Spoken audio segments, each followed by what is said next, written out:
So after you've had your AeroCut for several years, you may notice that you start to have some static issues that you didn't have before. The manufacturer has included things on our different versions to try to avoid static, and on the NanoMax and the AeroCut X, the things that help with static the most are the self-adhesive static strips that you'll find on numerous parts throughout the machine. So depending on which machine you have, you may have 7 of these static strips spaced throughout the machine at the beginning, on your deflectors. You've got a static brush here on your knife.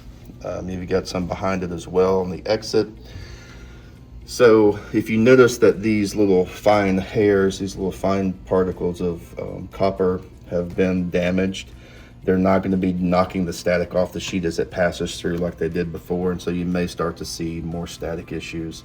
So I would recommend after a couple years to look at these and see how nice they are, and if they're just a little tiny pieces all clumped together, they're not doing their job anymore, and you may want to think about replacing those. So feel free to reach out to your dealer and they can quote you on that part, but that would be something that would help you every several years to replace if you see that they are damaged, to make sure that your product is coming out the most precise and accurate that it can be.